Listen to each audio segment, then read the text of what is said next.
From stories across the world to stories here at home, this is the National News Broadcast. A very good evening to you. I'm Nitya Sarak Chandra. And I'm Tarak Hettiarachi. First to look at the stories making the headlines this evening. The President and the Prime Minister preside over the Maha Tripitaka Puja on behalf of 5,000 bhikkhus. Former Central Bank Governor says Ranil Wickremesinghe is responsible for the bond scam. Bodies of the Air Force officials killed in the Haputale air crash handed over to relatives. Parliamentarian Ranjan Samaranayake has been arrested. Two women who are alleged to have inhumanly assaulted a female child in Nikavartia has been placed under detention.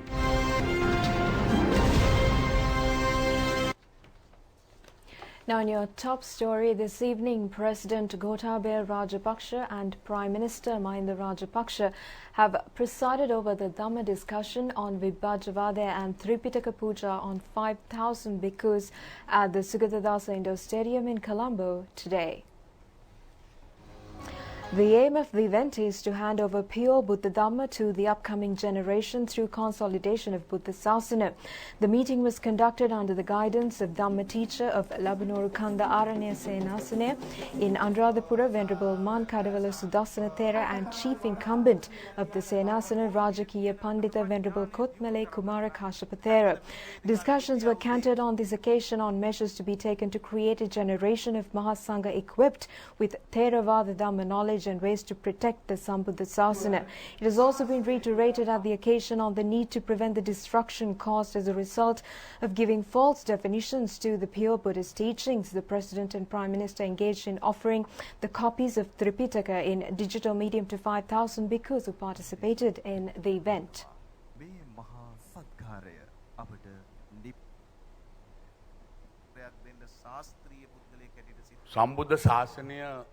Prime Minister Mahinda Rajapaksa said they recall how the Mahasangha had given leadership to the administrator of the country as well as to the lay community. At every occasion, the Sambuddha Sasana was subjected to challenges. He also said that they realized the seriousness of the challenges posed against the Sinhalese and the Buddhists at the last presidential election. Yet that all should ponder upon the situation had these forces succeeded in their attempts to fulfill these objectives. The challenges should further strengthen us in our resolve to protect the Sinhala nation, Buddha Sasana and the unitary state of the country. These are all intermingled factors which are unable to be separated. History has taught us that the religious freedom is protected only when the Sinhalese Buddhists are protected. The Prime Minister also pointed out that the distribution of computerized tabs is a productive measure to preserve the Buddha Sasana of the country. මේ රටේ වාසය කරන සියලුම ජාතීන් වල ජනතාවගේ සියලුම ආගම් වල නිදහස තහවුරු කරන්නේ සිංහල බෞද්ධ ජනතාවයි. බෞද්ධ ශාසනය මේ රට තුල ශක්තිමත් කරන්න අති විශාල දැනුම් සම්භාරයක් අඩංගු මේ ටැප් පරිගණ බෙදා දීම සමස්ත ජාතියම නගා සිටුවීමේ මෙහෙවරක් ලෙසයි අපි සලකන්නේ. Mahasangha, comprising of Mahanayaka Theras of the three Nikayas, Anunayaka Theras, former President Maithripala Sirisena, Speaker Karu Jayasuriya and others have also graced the occasion. Parliamentarian Ranjan Samaranayake was arrested this evening by the crime division in charge of the Western South area. He has been taken into custody in connection with charges of keeping in his possession a firearm permit with whose expiration date had elapsed. The official residence of Ranjan Samaranayake is in Madivela was searched this evening by police. According to a warrant issued by the Nugegoda Magistrates Court, on this occasion, several items were taken into police custody.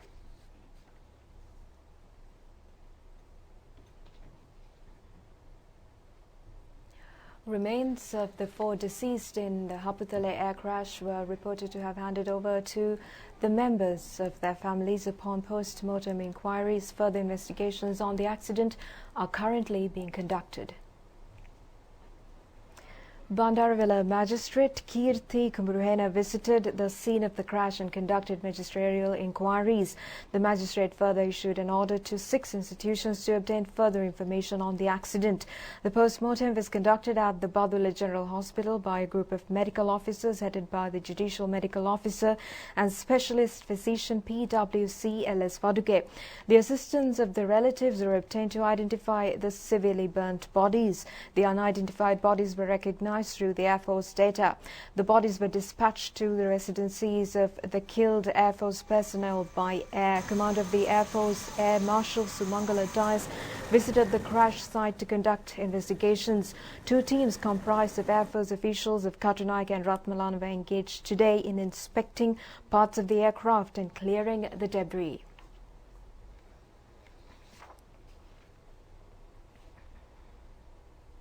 Former Governor of the Central Bank of Sri Lanka, Ajit Niwad Cabral, says that former Prime Minister Ranil Wickremesinghe was responsible for the central bank bond scam. He made these remarks at the unveiling of his exploratory book written by him titled The Concealed Central Bank Bond Fraud. The book launching ceremony was held in Colombo yesterday. The first copy of the book was presented to the General Secretary of the Communist Party of Sri Lanka, Diu Gunasekara. Many intellectuals, including Governor of the Northwestern Province, AJM Musamil, have also attended the event. The work unveils many facts, including those who were responsible for the bond scam, the loss incurred by the government as a result of the fraud, and how to bring the perpetrators of this crime into the fold of law. Former Governor of the Central Bank of Sri Lanka, Ajit Niwad Cabral, said the bond scam has been skillfully concealed in the past 5 years. That was the biggest offence. The former governor said that they wanted to show how this was covered up. He added that he has clearly pointed out in his book how this was done. Dr. Cabral also said that we must focus attention to evaluate the total loss incurred in the incident and to bring into the fold of the law those who are responsible for the fraud. He further said that the mastermind of this fraud is former Prime Minister Ranil Wickremesinghe. It was he who had given support from every angle to shun the crime. Former governor also said that they were able to collect evidence through deployment of able officials in order to arrest and conduct inquiries against the culprits. National organizer of the Sinhala organization Pradeep Sanjeeva says that irregularities have been reported in the re-exploitation of ethanol during the previous regime. He adds that former Finance Minister Mangala Samaravira is responsible for this incident. Pradeep Sanjeeva has filed a complaint in this connection to the Department of Excise yesterday. National organizer of the Sinhala organization Pradeep Sanjeeva said that former Minister Mangala Samaravira has prepared necessary legislation for reshipment of ethanol and to create a massive tax fraud for the government. He has called upon Minister of Finance and Prime Minister Mahinda Rajapaksa to conduct investigations by the Finance Ministry and the Department of Excise on the frauds committed under the cover of re-export.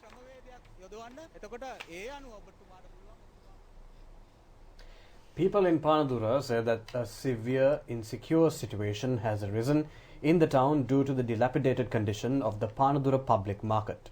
People, the business community and numerous groups complain that though Panadura town is being identified as the town of rejuvenation, it is filled with places of disorderliness. The Panadura Common Market, which was constructed about 15 years ago, is now faced with the threat of collapse. The place has been turned into a breeding ground of diseases as a result of the state of extreme uncleanliness prevailing in the area. The National Building Research Organization has named the Panadura Market as a building that should be demolished and removed. However, many traders are still engaged in business in the decaying building.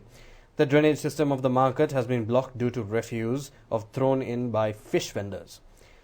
Roads surrounding the old building are blocked at several locations due to some traders doing business alongside the road as they are unable to enter the heavily broken down market premises.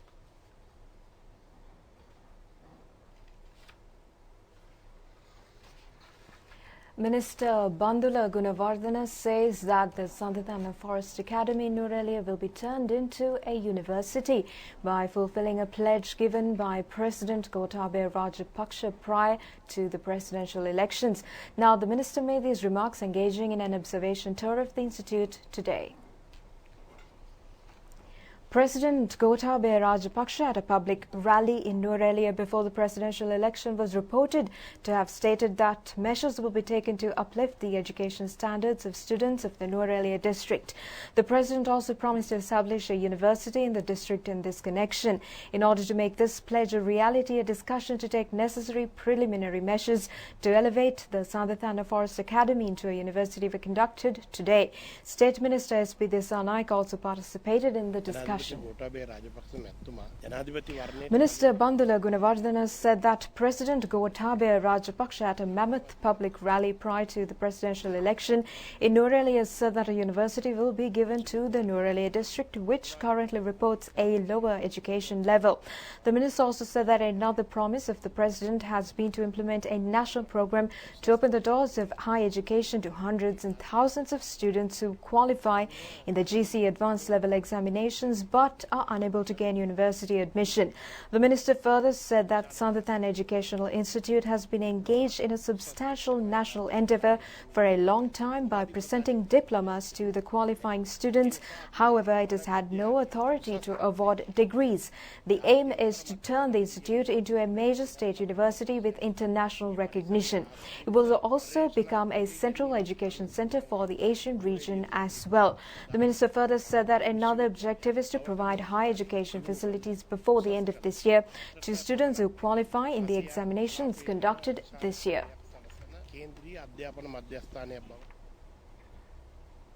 The Nigerian Navy on Friday handed over 57 Nigerians, 7 Sri Lankans and 2 Ghanaians suspected to be involved in oil bunkering to the Economic and Financial Crimes Commission.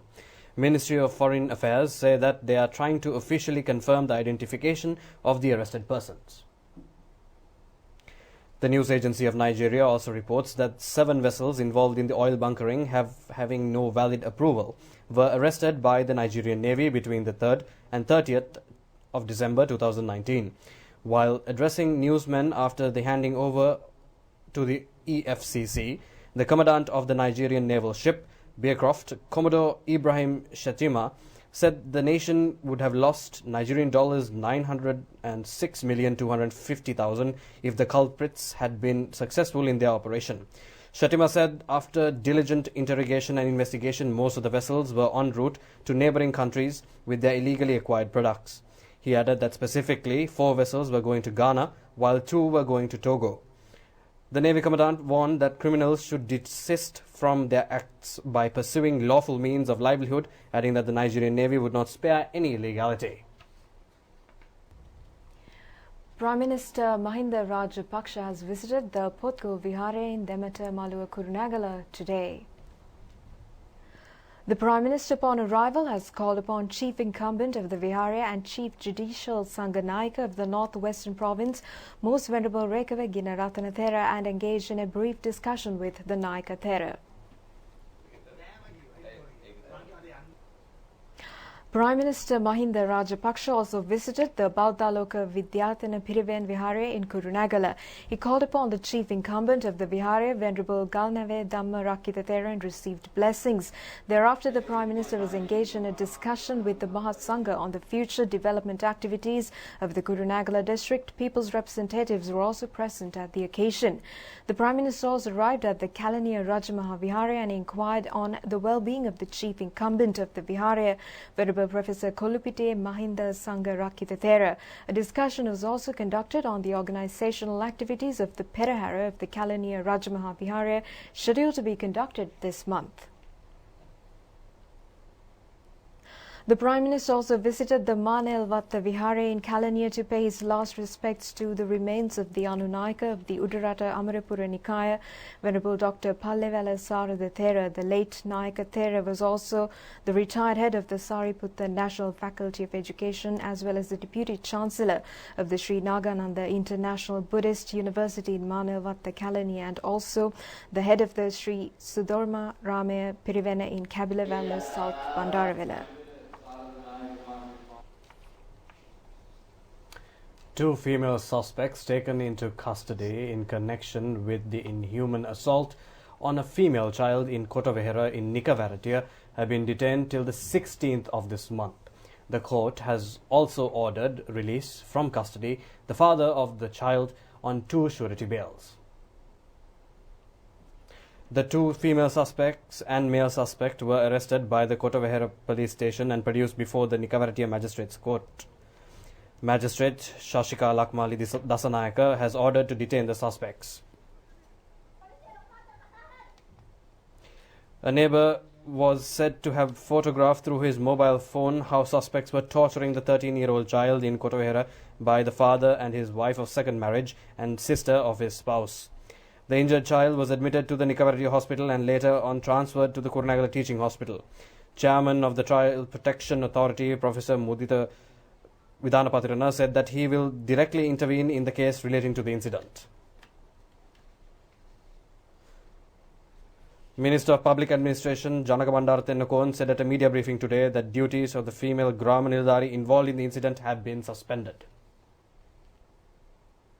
Now, a program to educate three-wheel drivers on crime was conducted at the YMBA Hall in Boralla yesterday. Defence Secretary and retired Major General Kamal Gunaratne presided over the event. Attention has been focused on the preparation of a methodology to gain access to information pertaining to crime through three-wheeler drivers. An insurance cover of 5 lakhs of rupees benefiting drivers and passengers was also presented at the occasion. Defence Secretary and retired Major General Kamal Gunaratne said in the recent past the Colombo city was filled with garbage and they have once again made it a clean and beautiful place. The Defence Secretary further said that the people must be law-abiding and that we should drive vehicles in a disciplined manner.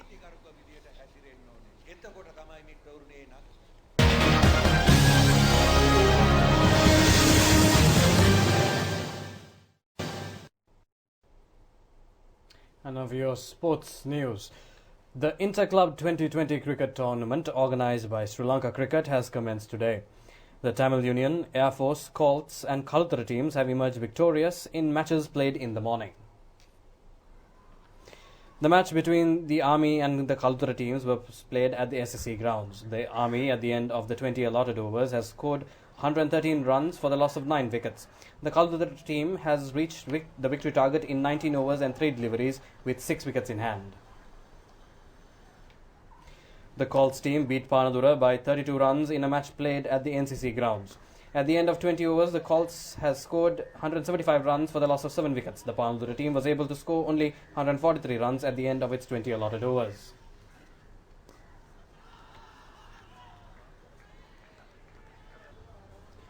The Tamil Union has scored a 55-run victory over the Navy team in a match played at the CCC grounds in Colombo. The Tamil Union team batting first has scored 153 runs and the Navy was bowled out for 98 runs. The Air Force beat the Negombo team by 4 wickets at the Colts grounds. The Negombo players were all out for 118 runs. The Air Force won the match in 19 overs, 4 balls, scoring 119 runs. Now we take a look at the weather. The Met Department says that a few showers will occur in the eastern and Uva provinces and in Hambantota district. Showers or thunder showers will occur at several places in Sabaragamuwa, western and northwestern provinces and in Gaul, Matara and Nuwara districts after 2 p.m. Misty conditions can be expected at some places in western, central, Sabaragamuwa and Uva provinces during the morning.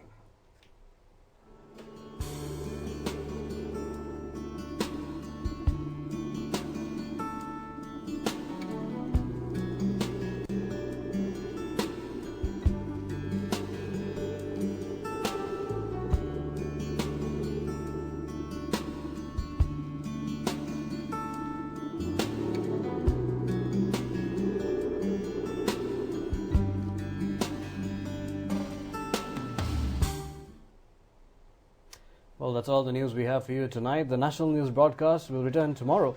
And until then, a very good night to you all.